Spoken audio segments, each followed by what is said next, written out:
1절부터 10절까지입니다.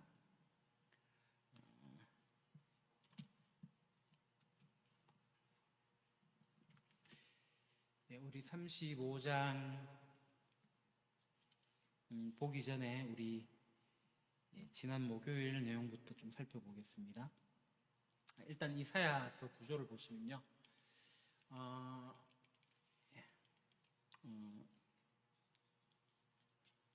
1장에서 6장이 이제 서론이고 12장까지가 아하스 왕에 대한 질책 그리고 메시아에 대한 예고가 나오고요.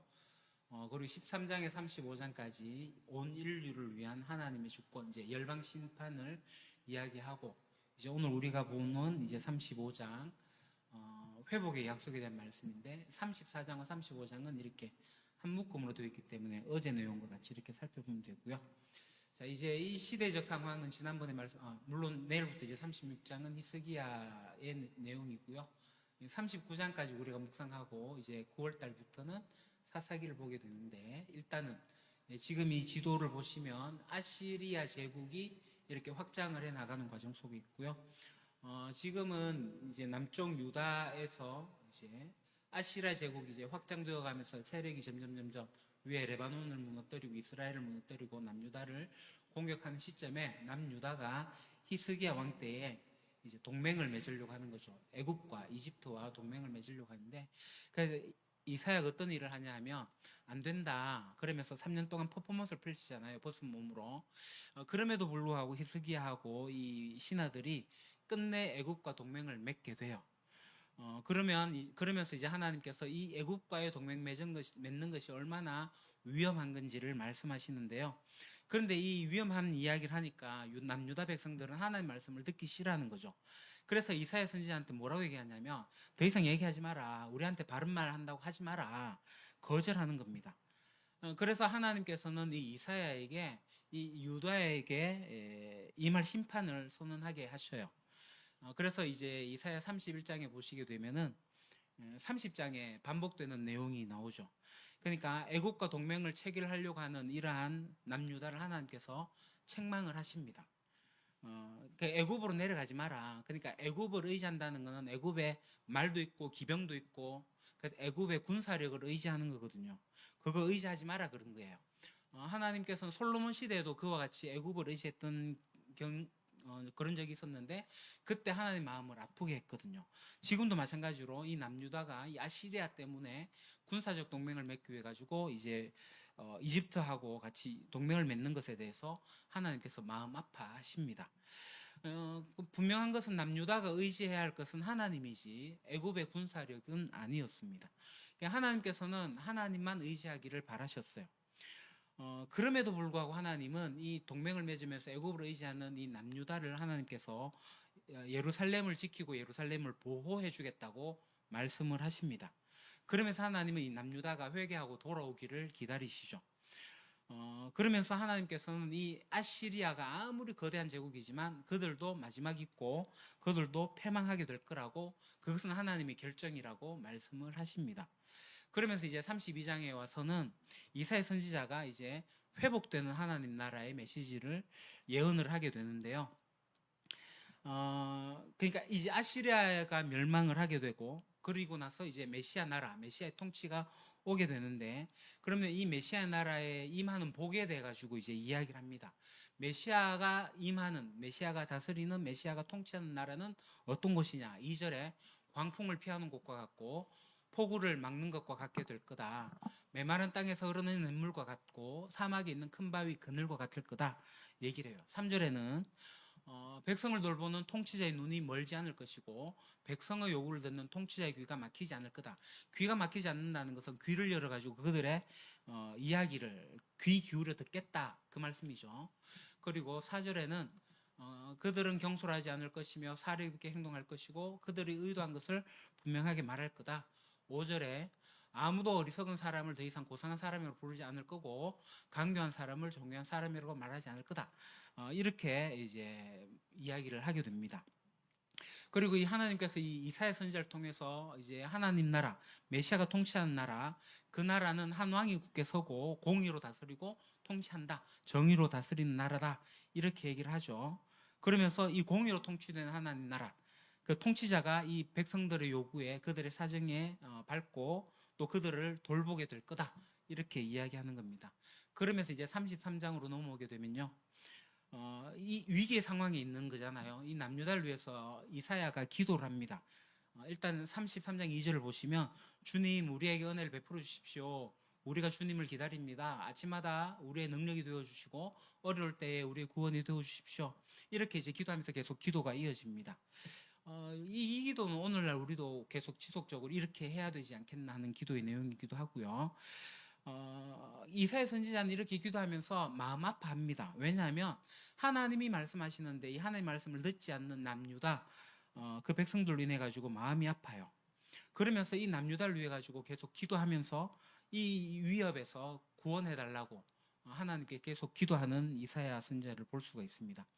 그러니까 이사야 선지자는 그렇게 기도하지만 이 심판이 임할 거라고 이 민족들에게 얘기를 하는데, 이 남유다 백성들은 이사야의 이야기를 들으면 어떤 생각하냐면 저게 우리 망하라고 하니까 저거 반민족주의자 아니야? 이렇게 생각할 만큼 계속 이제 망한다 이야기를 하는 거예요. 근데 이사야의 심정이 어때요?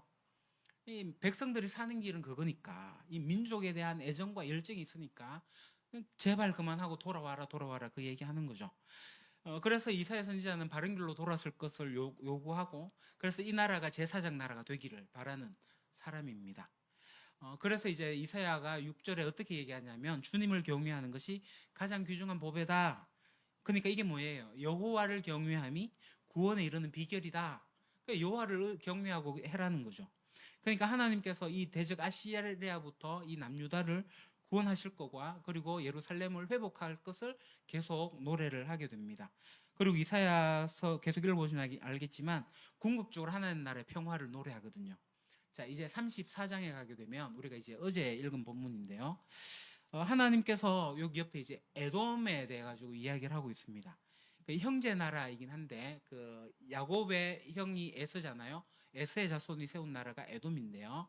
그리고 이 야곱의 나라가 이스라엘이고요. 그 형제 나라입니다. 형제 나라인데 이 형제 나라 이 에돔이 이 이스라엘을 돕지 않는 거예요. 오히려 해를 입히는 걸 가지고 하나님께서 이 에돔을 멸망을 선포하시는 거죠. 그러니까 이새 선지자를 통해 가지고 이 악한 세력에게 멸망이 임한다라는 것을 에돔을 대표로 해가지고 이야기하고 있는 겁니다. 그래서 열국에 대한 하나님의 심판 메시지가 전해지고요. 그 악한 세력의 대표가 바로 이 에돔인 거죠. 그래서 34장에 보시면 에돔에 대한 심판의 메시지가 나옵니다. 왜냐하면 에돔이 아까 얘기했던 것처럼 그 형제 나라 남유다를 돕지 않고 계속 해를 입히는 거 하나님께서 그거 잊지 않겠다고 말씀하시거든요. 그 에돔이 어떤 나라예요? 그 출애굽할 때 이 에돔이 어땠습니까? 방해했잖아요. 그리고 남유다 이제 아하스 왕 때도 이 에돔이 계속 이스라엘을 괴롭히거든요. 그래서 하나님께서 이 에돔이 멸망하게 될 거다 선언하십니다. 그 아까 얘기했던 것처럼 이 에서의 후손 에돔인데 이 에돔이 살고 있는 그 지역을 그 오늘날 이제 암만 해가지고 그쪽에 가면 이제 페트라라고 있어요. 페트라. 그 이제 뭐 영화 인디아나 존스 보면 그 이제 페트라 해갖고 나오는데 제가 사진을 갖고 왔어야 되는데 페트라가 그 베드로가 되는 그 페트라예요. 엄청나게 큰 바위입니다. 우리가 상상하지 못할 만큼 바위산 같은 건데 그걸 깎아서 만든 진짜 그런 상황인데 정말 그곳이 다 파괴되어지고 어떻게 얘기하냐면은 그 땅이 부정한 짐승들의 거처가 될 거다. 완전히 망해가지고 그 고고학이 발굴되기 전까지 진짜 동물의 세계였던 곳이죠. 하나님의 심판이 그렇게 임하게 되었습니다. 그러니까 이사야 선지자를 통해서 에돔이 그렇게 멸망하게 될 거다 생생하게 묘사하고 있고요. 그래서 이제 34장 10절 11절을 보게 되면 이제 황무함, 혼란, 뭐 또 공허 이런 단어들이 나오는데 그 생육하고 번성해야 했던 이 에돔 땅이 황무함과 공허함이 남는 거죠. 이 에돔에 대한 예언이 이제 이어지고요. 그러면서 하나님의 말씀은 반드시 이루어질 거다라고 이제 이사야가 선합니다. 그리고 이제 우리가 오늘 살펴볼 이 34장, 35장에 보시면요. 이사야 선지자가 이제 회복되는 하나님 나라, 진정한 회복의 약속을 하는데 평화의 하나님 나라를 찬양합니다. 1장에서 35장까지 이 전체를 이제 마무리 짓는 내용을 정리하는 것이라고 볼 수도 있고요.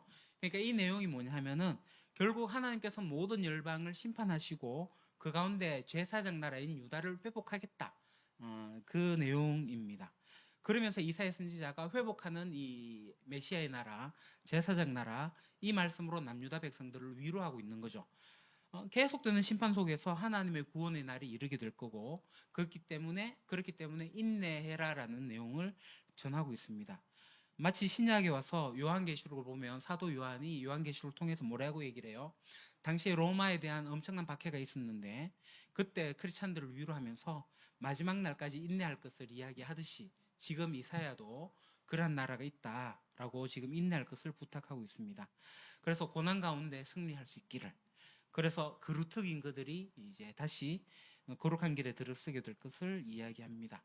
그리고 영원한 평화의 나라가 임하게 되는 하나님 나라를 찬양하게 되는데, 그래서 우리가 35장 1절에서 우리 10절까지 전체 내용을 함께 말씀을 읽기 전에 우리가 자세를 바로 하시고 또 긴장을 푸시고 부드럽게 심호흡하면서 하나님께 집중하는 시간을 갖도록 하겠습니다.